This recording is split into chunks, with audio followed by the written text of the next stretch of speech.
Welcome to another episode of this review show that doesn't have a name. Today's review is going to be the new RoboCop. So when this movie was announced, most people reacted with boo hiss, and understandably so. The original RoboCop, released in 1987, is a classic. It's a very entertaining movie with scathing satire, and it still holds up today. But I personally like to keep an open mind when it comes to remakes, or any kind of movie really. There's lots of movies that sounded like a bad idea on paper, but turned out great, and vice versa. So how did it turn out? It's not bad, but it's ultimately pretty forgettable. I am going to give it some credit, though. It does not tell the same story as the original, and it does appear to be trying to be more than just another action movie. If you haven't seen the original, I recommend that, but I'm going to talk about the remake on its own terms. Our hero was Alex Murphy, a detective who was hot on the trail of a crime boss. But said crime boss blows up Murphy's car with him in it, leaving him alive but injured beyond repair.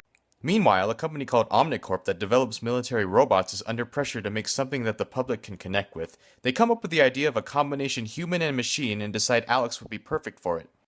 Thus, Alex is turned into a policeman with a bionic body. In other words, a cyborg detective, if you will. So the characters in this movie spend a lot of time debating over the moral consequences of turning Alex into Cybo Dick. I like these scenes. You get Gary Oldman and Michael Keaton yelling at each other, plus Samuel L. Jackson, who seems to be having the most fun in this movie, as some sort of political talk show host. Where the movie stumbles is in its attempt at emotion.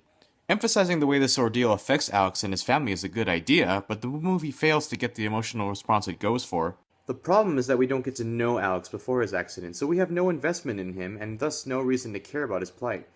If the movie had taken its time and developed Alex as a character instead of rushing him into the suit, this could have been much more effective. The movie seems to think that it's earned the emotional response that it wants because it devotes a decent amount of time to Alex's wife and son. Unfortunately, these scenes just come off as boring because we don't care. There isn't a lot of action, and that would be fine if these attempts at characterization had worked because it would have made the action scenes more engaging.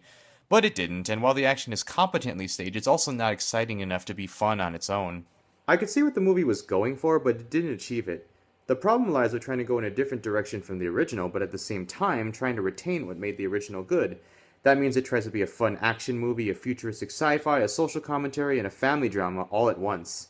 Overall, I wouldn't recommend rushing out to see RoboCop. Maybe give it a rental or see it at a discount theater or something. Watch the original, even if you've already seen it.